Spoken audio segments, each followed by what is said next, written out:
Today,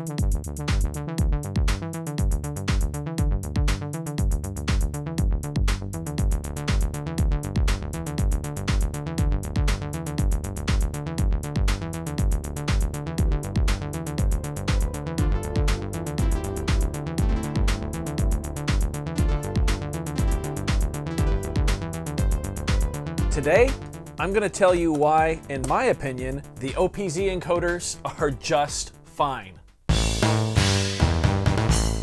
Freebeat.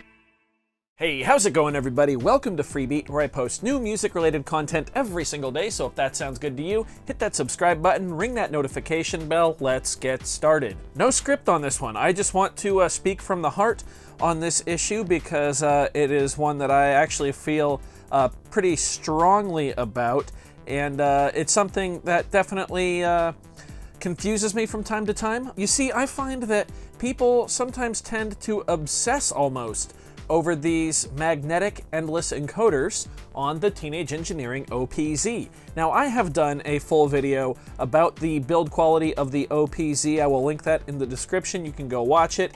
There are certainly issues with it, namely bending and like double triggering and button presses not registering or registering too much. And that's its own thing.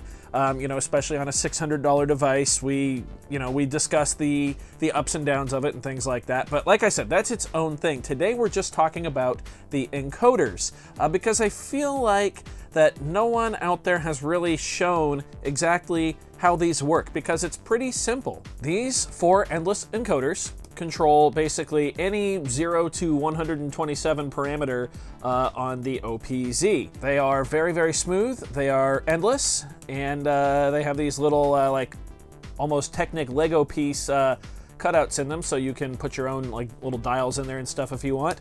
But the main reason people seem to have an issue with these is because, well, as you can see on the green one right here and the red one, they pop out just a little bit from time to time on different people's devices. Now, this is different for everybody, and that's because these are magnetic. So a good smack into one's hand, and you can see they have popped out like completely. Like there's the yellow one, there's the red one. One sec. There's the blue one. And let's get the green one out of there. There we go, there's the green one. There you have it. There's your 4 different encoders. And you can see here how this works now.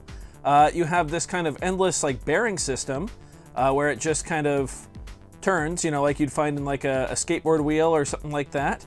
And the inside of it, the inside ring is magnetized to these little metal magnetic parts on the back of the dials. Now, I know this issue is different for everybody, but you saw how hard I had to smack the OP-Z against my hand to get one of these to pop out. So let's pop one back in here. By the way, that's all it takes. I'm gonna put these in a random order. That looks weird.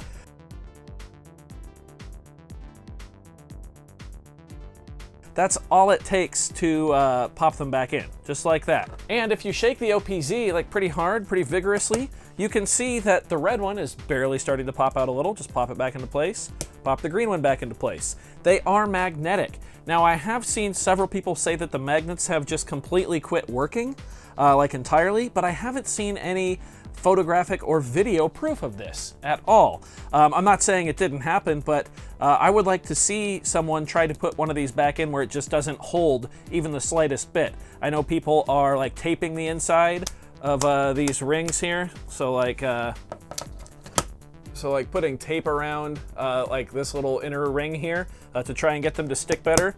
But I see so many comments and so many complaints about these encoders popping out that my one question is, what do you think it's affecting?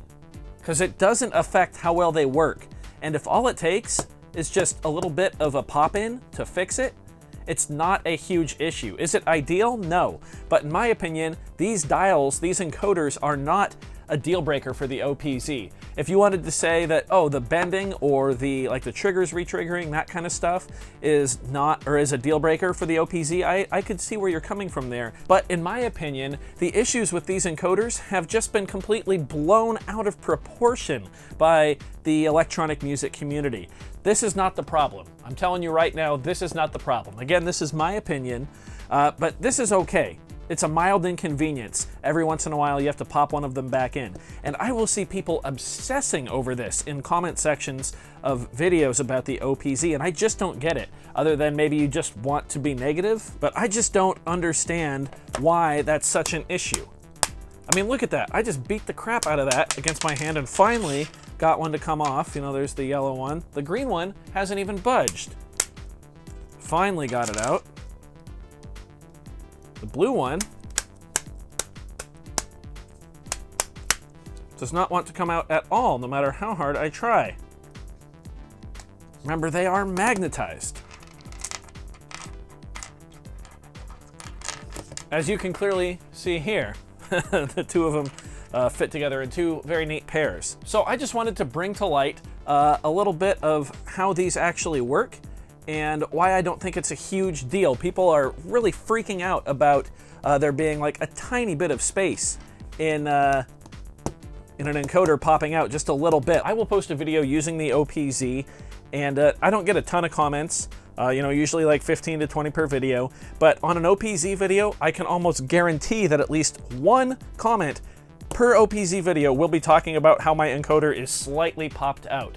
And I just don't understand that. I don't get it one bit. It is not a problem, it does not bug me, and I don't really think it should bug you. Again, just personal opinion. Please comment down below, tell me why I'm wrong. If you feel this is a huge issue, I'm not attacking you. I definitely am not attacking you. I like having these discussions, and this is the only way, you know, that products will get better. So again, this is not an ideal situation, but it is in no means as big of a deal as people seem to be making it. So a little bit of a rant in this video, I guess. Wonder if I'm gonna get some dislikes for that. That's okay, because you guys know the dislikes don't hurt my feelings. They just kind of help me to better steer my content for you all. So yeah, this is sort of a love letter to the encoders of the OP-Z. I think the trade-off for how good they feel and how easy they are to use is well worth it. If they're gonna pop out a little bit. This is really embarrassing. I'm gonna have to use my phone to remember which order they go back in. But yeah, hopefully you guys enjoyed this video. Hopefully I was able to shed a little bit of light on this situation. If you did like this one, be sure to leave a like on the video. If not, you can always leave a dislike. That's okay too. Doesn't hurt my feelings, just makes me try it that much harder next time. Either way, be sure to hit that subscribe button, ring that notification bell. Thank you so much for being here. Thanks for watching. We'll see you next time. Bye.